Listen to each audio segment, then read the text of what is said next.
Mr. KJ. Hi, mabuhay, and good afternoon, ladies and gentlemen. Welcome to Cebu Safari and Adventure Park. Once again, my name is KJ, and I will be your host for today. So everyone, hi! Hello! And how about we start this afternoon with the biggest round of applause? Parinig naman ng isang malakas na palakpakan! I like that energy. So everyone, did you see our group of pigeons? Now, did you know that pigeons can remember places and find their way back home no matter how far they will go? And that's why they are used as messengers to carry out messages to our friends, families, and loved ones. Now, ladies and gentlemen, please sit back, relax, and also enjoy as our fine feathered friends will showcase their natural behaviors, will invite guest participation, and also to share an important environmental message. Now, let me ask you something. Are you ready to be amazed by our fine feathered friends?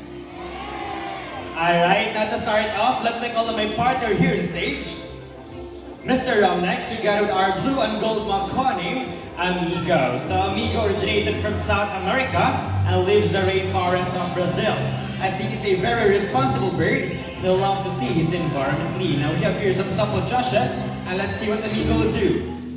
So first, he picks up a crumpled paper, walks all the way, open the bin and drop it in.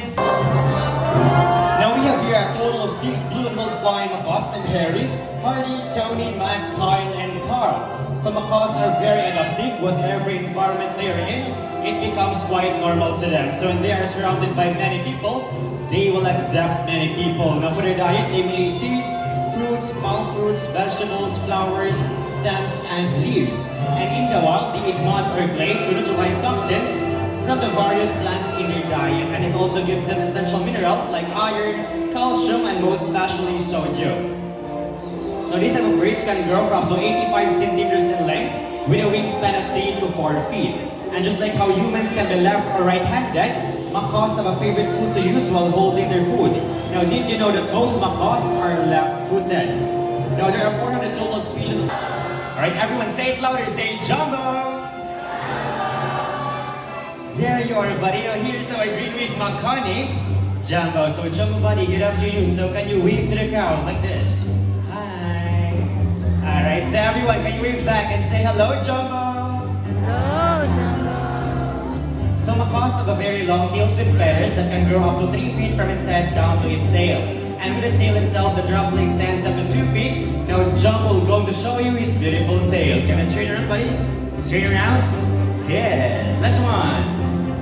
Nice. So as you can see, most of their colors are outside their bodies, and it has less colors under the wings. I'm going to show you his beautiful wings. But first, can you say wings? Wings. Now everyone say it again. Say wings. And lastly, macaws' feet are zygidactylous, meaning they have 2 toes pointing forward and another 2 toes pointing backward. And they can also use their feet, hold on things, and climb. So Mr. Romnek here is a groundnut, and he will go to place it into the plastic basket. Now let's see what Jumbo will do. Now Jumbo carefully lifts up the plastic basket, and yes, got his nut. Good bird. Are monogamous type of birds, meaning they only have one partner for a lifetime. Oh, sana all. But when their partner dies, that will be the only time that they will find another mate. They'll find the first one, second one, and maybe the third one. Good bird. So sucklers, they can only grow from the 12 inches long, and they are known by their high pitched calls. So, third one, second one, and he made it to the first one. Good girl. Right, so sucklers, they can be found in the skies of Brazil and also to Venezuela. Right, can we do it again? One more time, Mr. Romnek. Fly again to the first one, second one, and she made it to third one. Good bird. So as you can see, they have golden plumage from its head down to its underparts, resembling the colors of a beautiful sunset. That's why they are called a sandpreneur. So round of applause to our cute.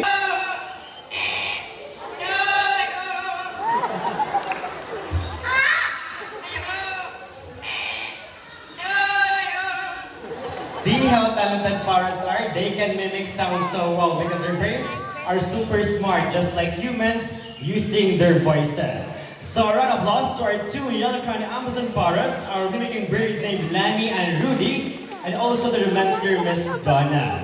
And since we're already... Nice catch, Hunter. So Philippine Hawk Eagle typically hangs from a perch, waiting for the right moment to swoop down its prey. So as you can see, Mr. Erwin here is wearing a thick gloves, and that's to protect himself from the sharp and pointed talons of the bird. So Philippine Hawk Eagle may not be as famous as a Philippine Eagle, but it shares majestic and powerful aura, earning the nickname of Little Philippine Eagle. It is considered as a medium-sized raptor that can grow for up to 65 to 70 centimeters in length, with a wingspan of 105 to 125 centimeters. So round of applause to our Philippine Hawk Eagle named Hunter.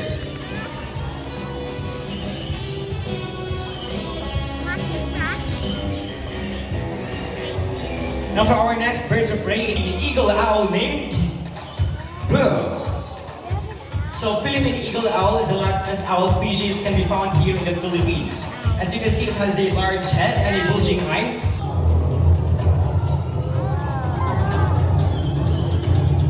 But wait, there's more. Here comes our second bromeliad named Argus.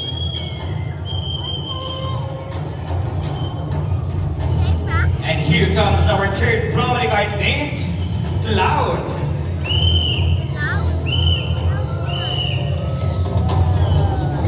So bromeliad has a white plumage from its head down to its underparts, and the rest of its colors are striking chestnut brown.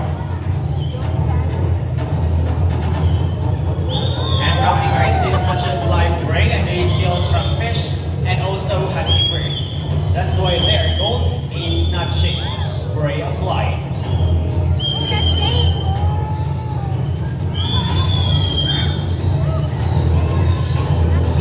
Now, bromeliad lifespan, they can live from 30 to 40 years. Thank you so much, Mr. Ramnek.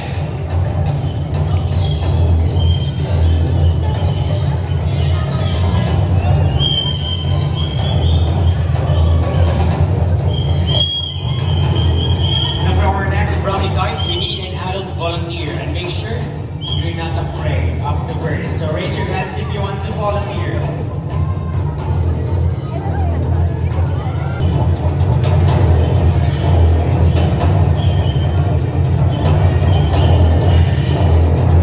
Stand still and be ready as you're about to meet our last bromeliad named Sky. So bromeliads, they practice kleptoparasitism. They love to snatch their foods from other birds.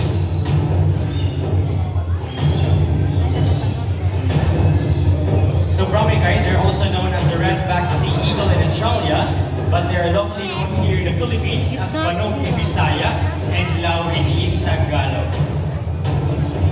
So thank you so much, Ram. You can now take your seat.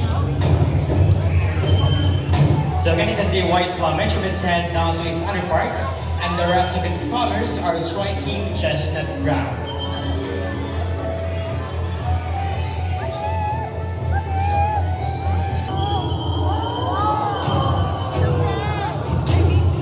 So white-bellied sea eagle, also known as the white-breasted sea eagle, or king of the sea. It has a white plumage from its head down to its underparts, and its wings and back are dark gray in color. These type raptors can grow for up to 75 to 85 centimeters in length, with a wingspan of 180 to 220 centimeters. They can be found in the skies of Australia, Sri Lanka, India, and Southeast Asia. So round of applause to our white-bellied sea eagle named Silver.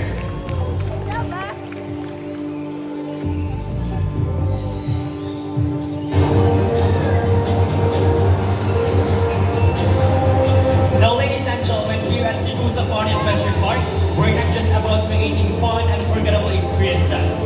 Our top priority is wildlife conservation.